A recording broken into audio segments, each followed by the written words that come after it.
В эфире программа «Новости». Расскажем о главных событиях к этому часу. С вами Василий Радченко. Здравствуйте. Строительство новых и модернизацию уже существующих объектов энергетики Якутии. Айсен Николаев обсудил с гендиректором Русгидро Николаем Шульгиновым.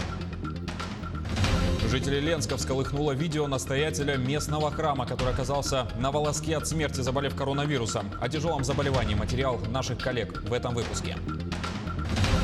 Первая церковная служба после капитального ремонта прошла в Спасском соборе Алекминска. Работы провели в преддверии круглой даты – 150-летия храма.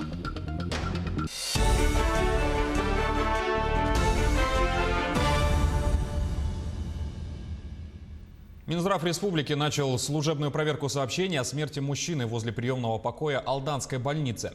По словам министра здравоохранения региона Елены Борисовой, полная информация будет дана по результатам проверочных мероприятий. Ранее в социальных сетях распространилось видео, демонстрирующее, как на ступеньках приемного покоя Алданской больницы скончался мужчина.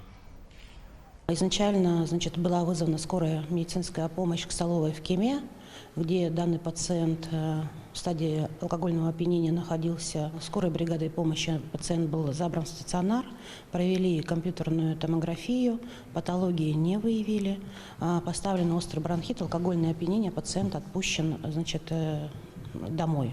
К сожалению, с территории больницы он не вышел. Пришли его знакомые, где продолжалось распитие спиртных напитков. Пытались транспортировать его домой, на что мужчина очень агрессивно ответил. После этого, он остался также, заходя на территорию несколько раз. В итоге фельдшер скорой помощи в 7 утра обнаружила его мертвым. На вскрытии заболевания печени.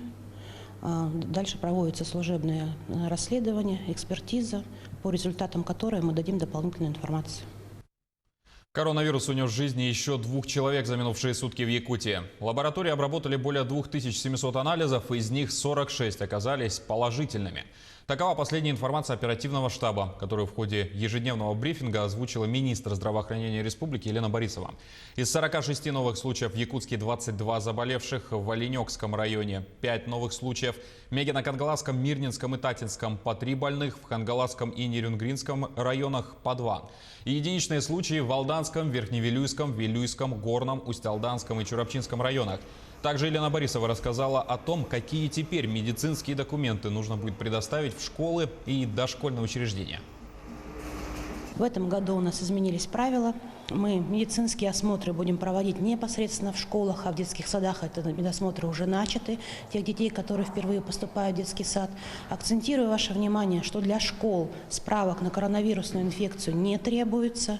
Для садиков будет требоваться справочка о противоэпидемических мерах и эпидобстановке на домашних адресах, и в том числе по заболеваемости коронавирусу. Данную справку можно будет получить в городе Якутске, организовано в детских садах, когда вы будете проходить профилактический осмотр. В районах это единое окно, где вы можете обратиться и получить справку, как и в привычной ситуации, по эпидобстановке. В России стартует набор добровольцев для новой фазы испытаний вакцины против COVID-19. Научный центр Гамалеи уже подал в Минздрав документы для получения соответствующего разрешения. Набор добровольцев начнется со следующей недели. В этой фазе клинических исследований запланировано участие 40 тысяч волонтеров. Они будут международные. Помимо России, вакцину испытывают в Саудовской Аравии, Объединенных Арабских Эмиратах, Филиппинах, возможно, также Бразилии и Индии. Переговоры продолжаются. Кроме того, 24 августа стало известно, что согласие на участие дала Беларусь. А сейчас наши коллеги из Ленска расскажут историю человека, переболевшего COVID-19. Вирус протекал в сложной форме, и врачи не исключали печальных последствий. Материал Ксении Журавлевой о судьбе настоятеля храма, отца Анатолия. Дорогие братья и сестры, здравствуйте. Сегодня перевели меня из реанимации в общую палату пульмонологии. Полегче мне стало. Хотел всех поблагодарить за молитвы. Эти страшные кадры облетели мессенджеры линчан меньше месяца назад. Новость о том, что настоятеля местного храма рейсом санавиации отправили в Якутск в тяжелом состоянии, породила множество слухов. У отца Анатолия нашли коронавирус. За несколько дней были поражены 90% легких. То состояние, в котором я находился, мне вообще никогда близко даже не переживал. И мне было чудовищно плохо. Если бы мне в этот момент сказали, что я сейчас вот умру там, в течение часа, я, может быть, не сильно бы расстроился бы, потому что мне хотелось вообще, чтобы каким-то образом это состояние перестало в общем, во мне быть там. Жуткая тошнота, кашель, ломота в груди – лишь малая часть того, какие муки испытывают люди, получившие этот диагноз. Отец Анатолий попал в маленький процент тех, у кого болезнь протекала в тяжелой форме. После такой выживают немногие. Теперь в его доме стоит дорогостоящий аппарат, производящий кислород. Им настоятель Ленского храма вынужден дышать несколько раз в сутки. Сам отец Анатолий сравнивает болезнь с лотереей. Неизвестно, кому повезет. Дедушка 82 года. Тяжелый, вообще тяжелый. 82 года, представляете? То есть я, конечно, на него смотрю и думаю, что у него шансов нет выжить. Вот у дедушки, потому что 82 года, у него тяжелейший ковид, он в реанимации лежит, задыхается. Ему раз через какое-то время стало легче.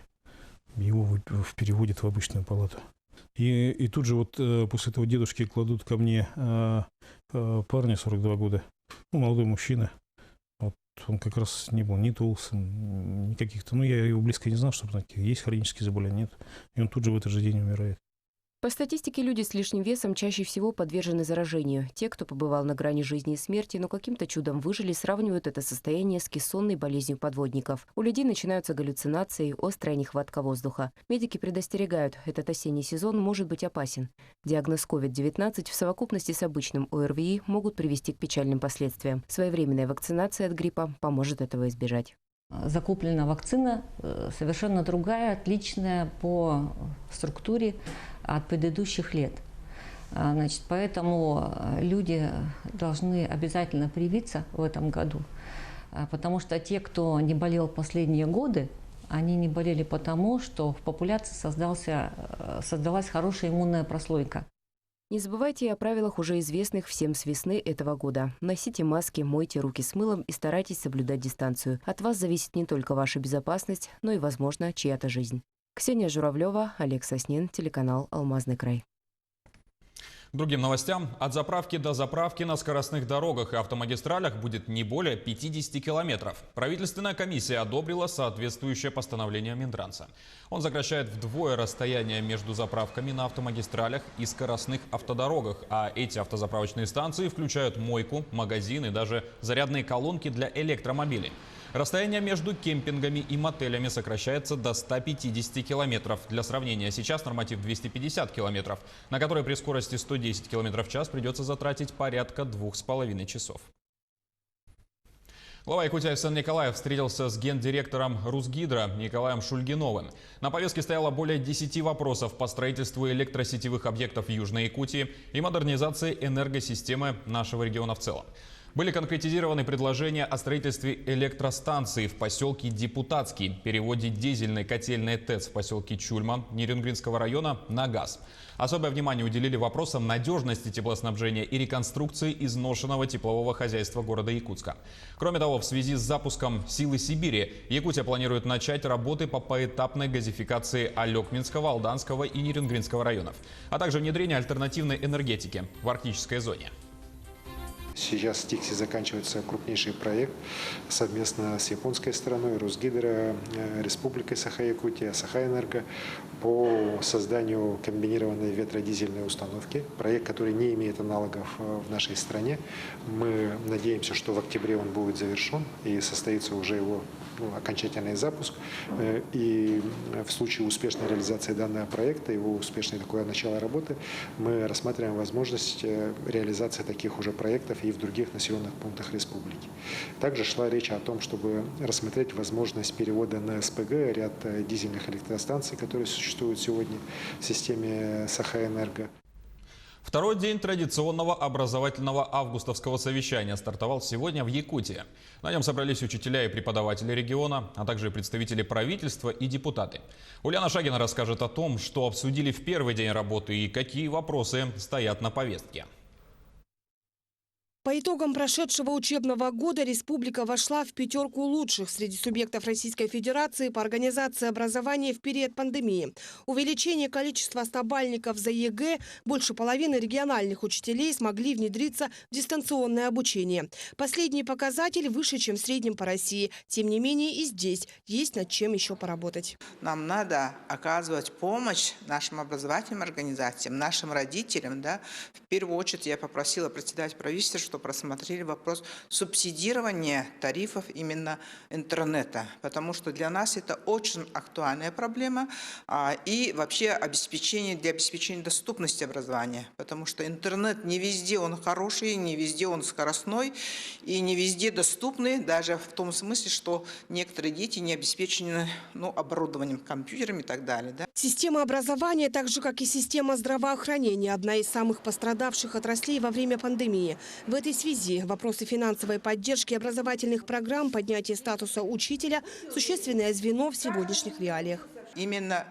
финансированием. Сегодня недостаточно финансирования. Мы знаем дефицит бюджета, но тем не менее мы должны все вместе единым фронтом помогать системе образования. Не только финансированием государственных ведомственных программ, но и поддержкой национальных проектов и так далее.